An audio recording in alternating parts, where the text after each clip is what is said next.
Bienvenidos a Somos la Historia, soy Dominga y por fin terminé de leer Guerra y Paz de Tolstoy y tengo cosas que decir al respecto y te voy a revelar mi fórmula secreta para leerlo exitosamente.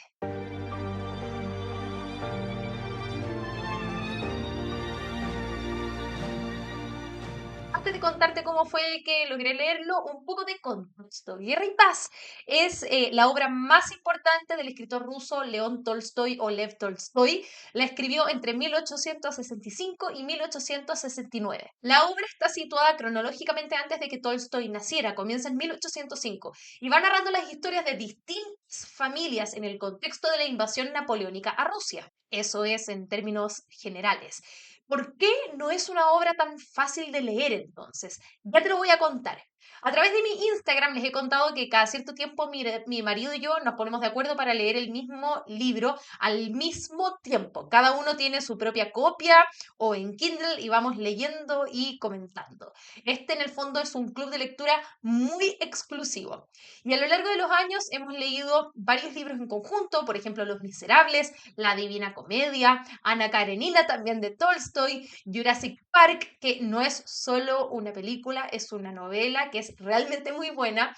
Seda de Alessandro Barico, Harry Potter, El Señor de los Anillos, y ya no me acuerdo cuál es más. La cosa es que hace más o menos un año dijimos, ya, es momento de leer Guerra y Paz de Tolstoy. Si nos gusta la literatura, tenemos que leer esto.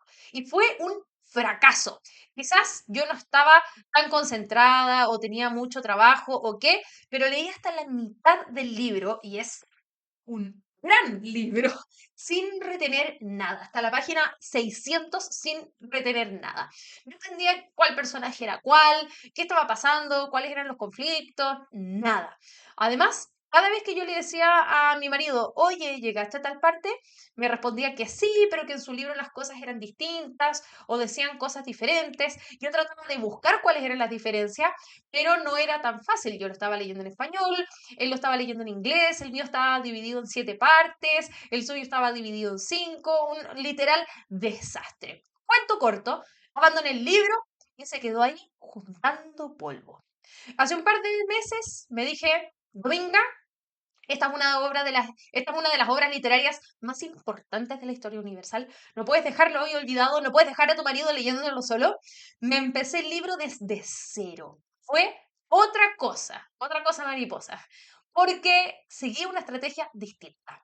Mientras leía, podía ir viendo a cada personaje, entendiendo sus personalidades, sus conflictos, los espacios físicos, el desarrollo de las batallas.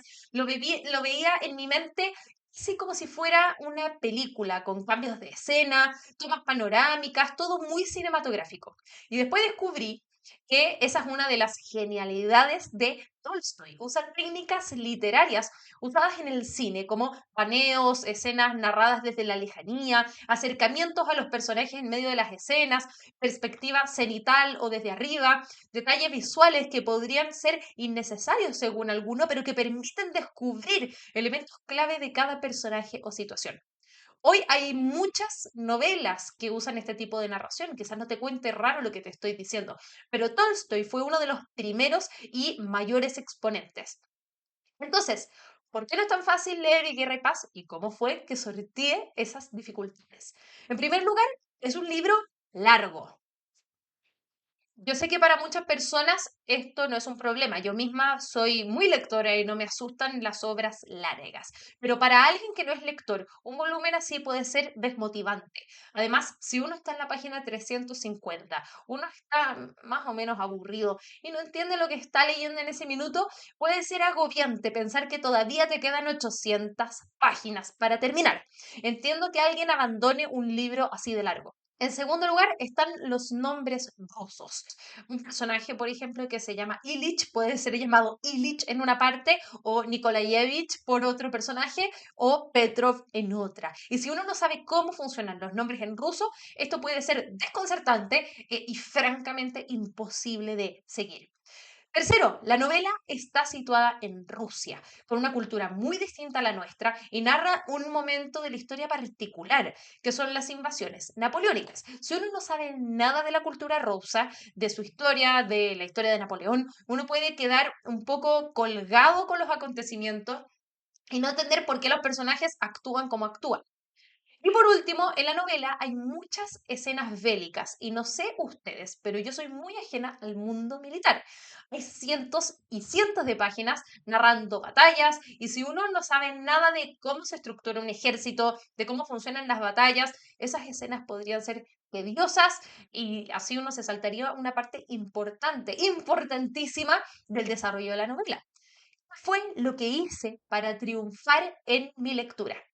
Si has leído Guerra y Paz de Tolstoy o alguna novela muy larga, cuéntame en los comentarios qué hiciste, qué recomendaciones tienes para que nosotros, como lectores modernos, podamos disfrutar de esa lectura. Aquí te dejo mi fórmula secreta, que ahora en este minuto no va a ser tan secreta. Uno, yo sabía que la novela tenía muchísimos personajes. Tiene alrededor de 580 personajes. Pero eso no me iba a detener esta vez. Busqué cuáles eran los personajes principales y así pude concentrarme en aprenderme sus nombres y estar atenta a sus acciones. No me sentía obligada a aprenderme los nombres de personajes que no eran importantes y eso me dio más libertad para ponerle atención a los personajes que sí importan. Andrei Volkonsky, Natasha, Pierre Besukhov, Nikolai, y tuve que hacer esa búsqueda porque si no me iba a volver loca intentando entender quién era importante, quién no y cuáles son las relaciones con los otros personajes. Dos, lo segundo que hice fue entender cómo funcionan los nombres rusos. En realidad esto ya lo había hecho cuando leí Ana Karenina, pero este punto es esencial para poder disfrutar de una novela rusa. En ruso, el nombre se compone de tres partes. Primero, el nombre de pila. Iván, Nikolai, Andrei. Luego viene el patronímico, que es el nombre del padre. O sea, si Iván fuera hijo de Nikolai, sería Iván Nikolayevich. Lo difícil es que si es mujer, por ejemplo, Ana, ella no sería Ana Nikolayevich, sino que sería Ana Nikolayevna. Entonces está el nombre de pila, el patronímico y luego está el apellido. Smirnov, por ejemplo. Entonces, Iván Nikolayevich Smirnov sería hermano de Ana Nikolayevna Smirnova. Y en una novela rusa se pueden referir a estos personajes como Iván Nikolayevich Smirnov, Ana Smirnova Nikolayevna en distintos momentos. No se preocupan de explicártelo porque así es la cosa. Un novelista español no se pone a explicar cómo es que funcionan los nombres y los apellidos en español en caso de que un lector ruso lo lea. Entonces, ese es mi segundo secreto, aprender cómo funcionan los nombres rusos y tenerlo muy en cuenta y esto te va a ahorrar muchos dolores de cabeza. Tercer tip de mi fórmula secreta, no tenerle miedo a parar la lectura para preguntarle a ChatGPT o Google algo sobre la cultura rusa. ¿Qué son los siervos en Rusia y por qué Pierre los quiere liberar? ¿Qué implicaba eso? ¿Por qué hay gente a la que llaman princesa o príncipe, pero no son parientes del zar? ¿Quién recibía el título de príncipe o princesa? ¿Qué era un mujik y por qué son importantes? ¿Qué significa que los mujiks estén rodeando la casa de María Volkonskaya? ¿Y por qué los nobles rusos hablan francés y no saben hablar ruso? Les prometo que estas búsquedas hicieron que la lectura tuviera muchísimo más sentido. No hay que tenerle miedo a buscar esa información o hacerle las preguntas más básicas a Internet. Cuarto tip que se relaciona con el anterior. Si no entiendes nada del mundo militar, busca un video en YouTube. Yo no sé por qué no lo había hecho antes, pero de verdad que entender qué era un húsar, un escuadrón, una batería de artillería, el Estado Mayor del Ejército, todo cambió. Ahora las escenas de batalla ya no eran inentendibles, ahora todo tenía sentido. La primera vez que intenté leer Guerra y Paz, leí toda la parte de la batalla de Austerlitz y no entendí nada.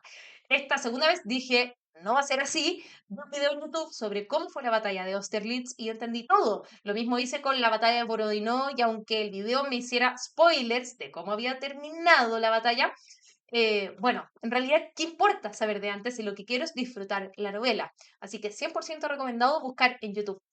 Si has leído Guerra y Paz de Tolstoy y o alguna novela muy larga, cuéntame en los comentarios ¿Qué hiciste? ¿Qué recomendaciones tienes para que nosotros podamos leerla? Esta lectura de Guerra y Paz fue muy especial. Pude entender los conflictos de los personajes, pude empatizar con Natalia, me identifiqué con el nihilismo de Andrés Volkonsky, y eso que yo no soy nihilista, pero entendí esa apatía y desencanto con la vida. Sufrí al ver a Pierre tan perdido con su vida, teniendo tan poca agencia sobre su propia vida, y me alegré de ver cómo recuperaba ese control perdido al final de la novela. Sentí la novela, la viví, me pregunté sobre el absurdo de la guerra, sobre el por qué intentar ser una buena persona en un mundo que parece perdido. Bueno, como una buena novela rusa, es existencialista y no muy alentadora por momentos, pero es dramática, bella y emocionante. ¿Te hace sentido estos consejos para abordar una novela así? ¿Agregarías algún consejo más? Cuéntame aquí debajo. Y como todos disfrutamos con las buenas historias, es de mi agrado contarte que estoy a punto de lanzar mi primer libro físico, Gigantes de la Historia, 10 personajes que cambiaron el mundo. Creo que los niños y niñas necesitan conocer buenas historias y qué mejor que con personajes de verdad, de carne y hueso, que con su vida cambiaron la vida de millones de personas. Este libro lo hice con mucho cariño y va a estar disponible a mediados de noviembre, pero pueden reservarlo desde ya a través de la preventa. Este libro es ideal para tu hijo, tu hija, sobrino, ahijada.